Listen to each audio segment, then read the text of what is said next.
읽겠습니다. 열왕기상 2장 1절부터 12절 말씀까지 함께 읽습니다. 다윗이 죽을 날이 임박함에 그의 아들 솔로몬에게 명령하여 이르되 내가 이제 세상 모든 사람이 가는 길로 가게 되었노니 너는 힘써 대장부가 되고 내 하나님 여호와의 명령을 지켜 그 길로 행하여 그 법률과 계명과 율례와 증거를 모세의 율법에 기록된 대로 지키라. 그리하면 네가 무엇을 하든지 어디로 가든지 형통할지라. 여호와께서 내 일에 대하여 말씀하시기를 만일 내 자손들이 그들의 길을 삼가 마음을 다하고 성품을 다하여 진실이 내 앞에서 행하면 이스라엘 왕위에 오를 사람이 네게서 끊어지지 아니하리라 하신 말씀을 확실히 이루게 하시리라. 스루야의 아들 요압이 내게 행한 일 곧 이스라엘의 군대의 두 사령관 넬의 아들 아브넬과 예델의 아들 아마사에게 행한 일을 네가 알거니와 그가 그들을 죽여 태평시대에 전쟁의 피를 흘리고 전쟁의 피를 자기의 허리에 띤 띠와 발에 신은 신에 묻혔으니 내 지혜대로 행하여 그의 백발이 평안히 수월에 내려가지 못하게 하라. 마땅히 길르앗 바르실레의 아들들에게 은총을 베풀어 그들이 내 상에서 먹는 자 중에 참여하게 하라. 내가 내 형 압살롬의 낯을 피하여 도망할 때에 그들이 내게 나왔느니라. 바울임 베냐민 사람 게라의 아들 시므이가 너와 함께 있나니 그는 내가 마하나임으로 갈 때에 악독한 말로 나를 저주하였느니라. 그러나 그가 요단에 내려와서 나를 영접함으로 내가 여호와를 두고 맹세하여 이르기를 내가 칼로 너를 죽이지 아니하리라 하였노라. 그러나 그를 무지한 자로 여기지 말지어다. 너는 지혜 있는 사람이므로 그에게 행할 일을 알지니 그의 백발이 피 가운데 수월에 내려가게 하라. 다윗이 그의 조상들과 함께 누워 다윗성에 장사되니 다윗이 이스라엘 왕이 된 지 40년이라. 헤브론에서 7년 동안 다스렸고 예루살렘에서 30년 동안 다스렸더라. 솔로몬이 그의 아버지 다윗의 왕위에 앉으니 그의 나라가 심히 견고하니라. 아멘. 본문은 우리가 잘 알고 있는 다윗의 유언 내용이 거기에 기록되어 있습니다.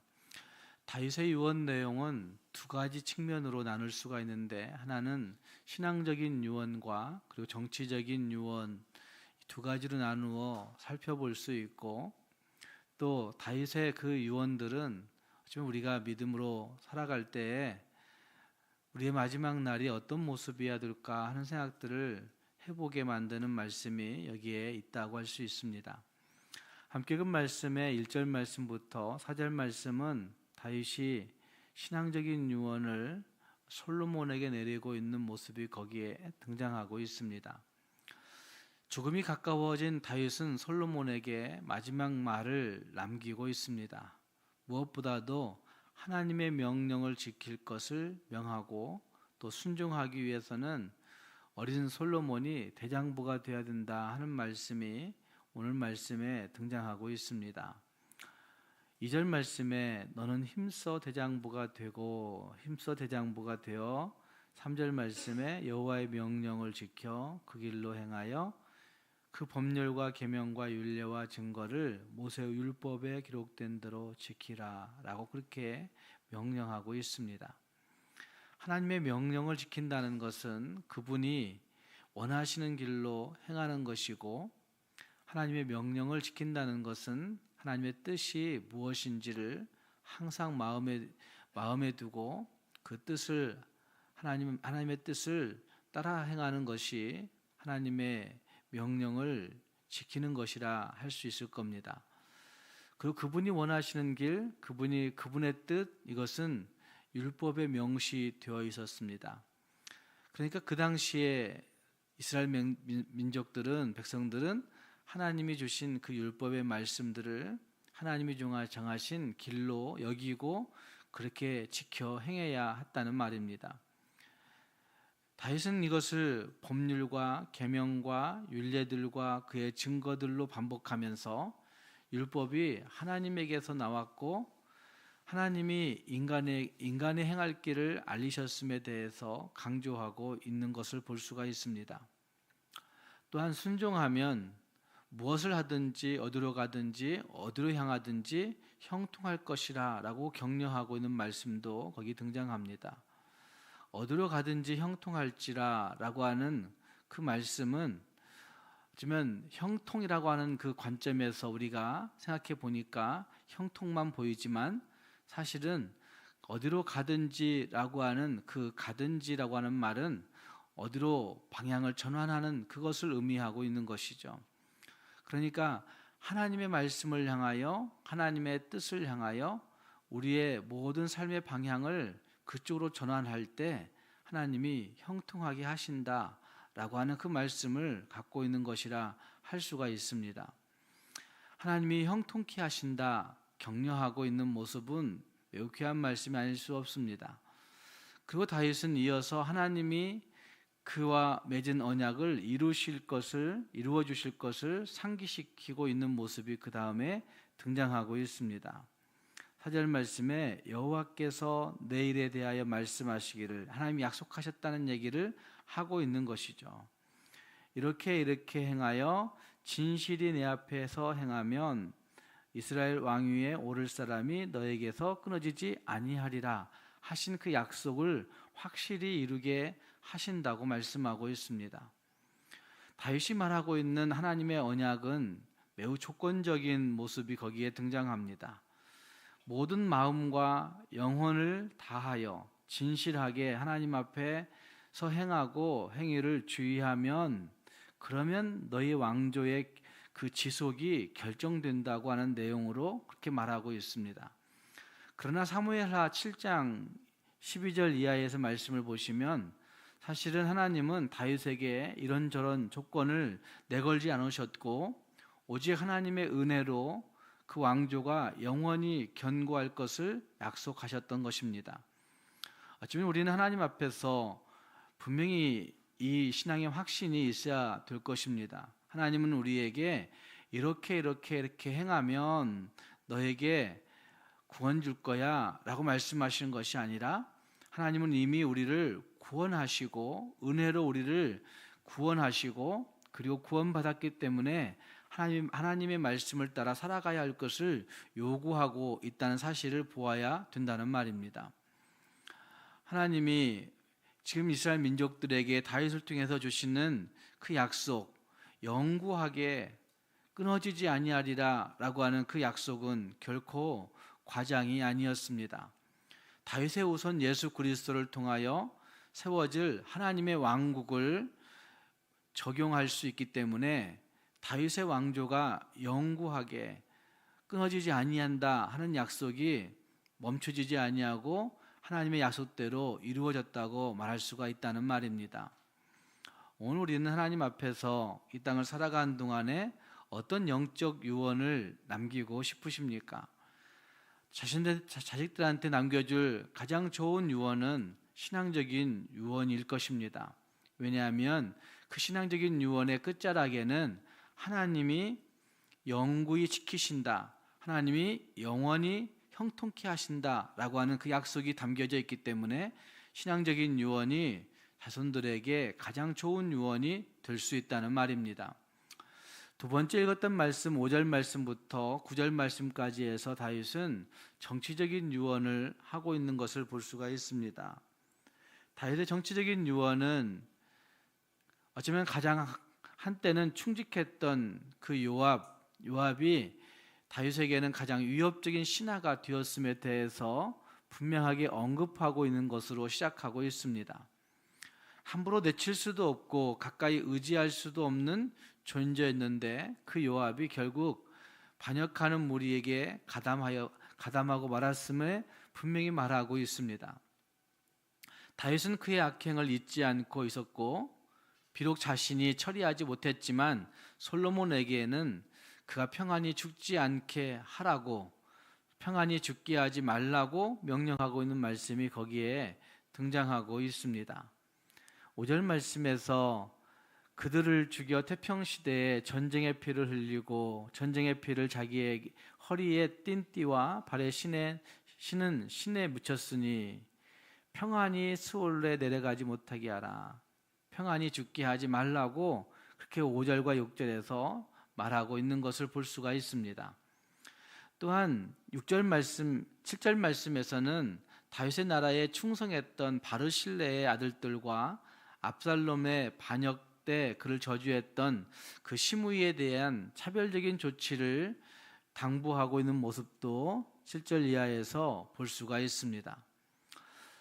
이런 명령들은 정치적인 유언을 남길 때 그가 행한 대로 보응하시는 하나님의 심판의 원리를 따르고 있다고 한 사실도 볼 수가 있습니다. 신앙적인 유언에서는 하나님의 언약을 근거하고 있고 정치적인 유언에서는 하나님의 심판의 원리를 따라 그를 명하고 있는 것을 볼 수 있다는 말입니다.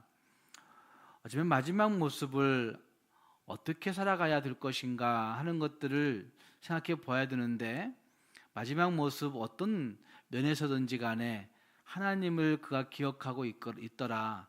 정치적인 측면에서도 하나님의 심판을 기억하면서 남기고 있더라 라고 하는 생각들을 볼 수가 있다는 말입니다.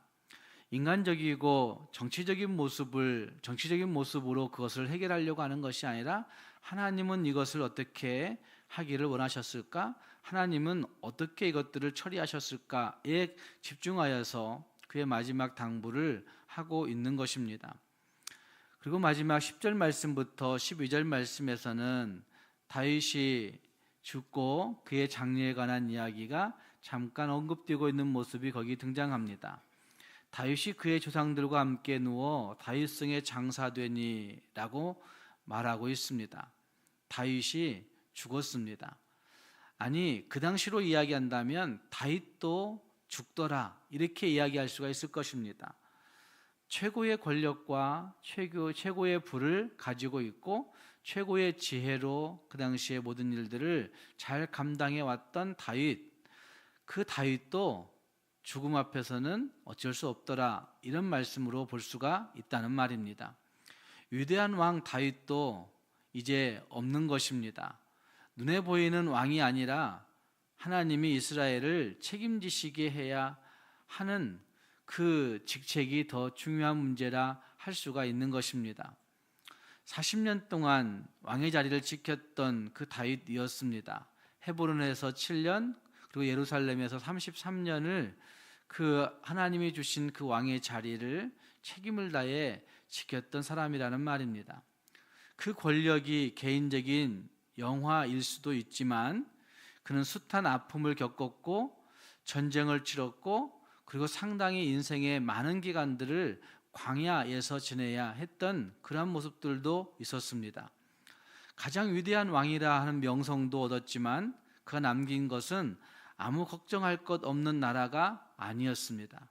여전히 걱정해야 되고 여전히 전쟁해야 되고 여전히 어려움이 산적했고 여전히 혼돈 속에 있는 모습들을 그가 남기고 있다는 것입니다.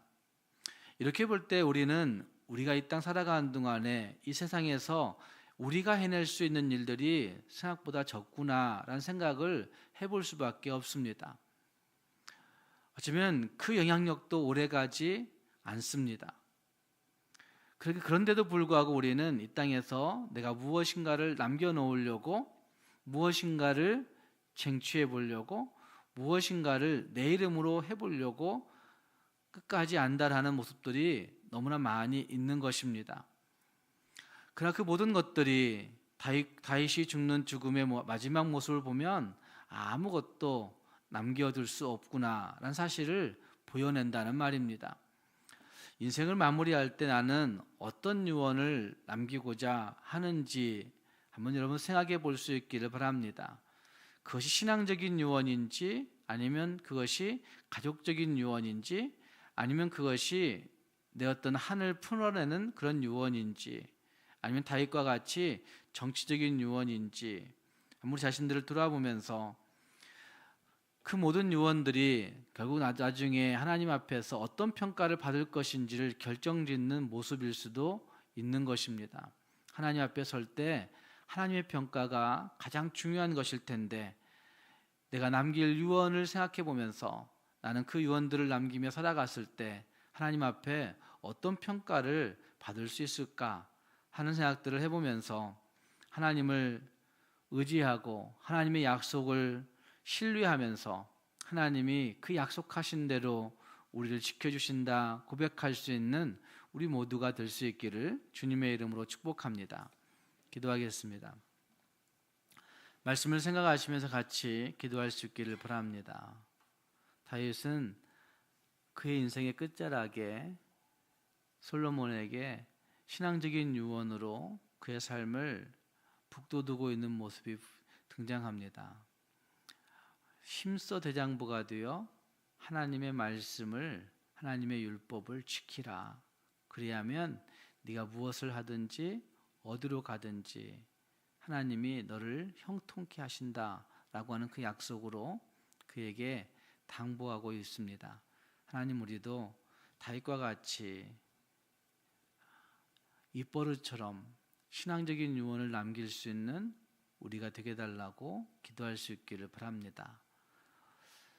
원수 갚는 유언보다는 그들을 용서하고 품어주고 하나님의 사랑으로, 하나님으로 유언을 남길 수 있는 우리가 되게 달라고 기도하시고, 아무것도 남길 것이 없는 우리 인생들을 무엇인가 남겨놓으려고 내가 볼 수 없는 그것들인데도 불구하고 안달하지 말고 하나님 앞에서 우리의 모든 것들을 지켜주실 하나님을 굳게 신뢰하며 하나님을 의지하며 끝까지 하나님을 붙들 수 있는 우리가 되게 해달라고 우리 자신들을 생각하며 기도할 수 있기를 바랍니다.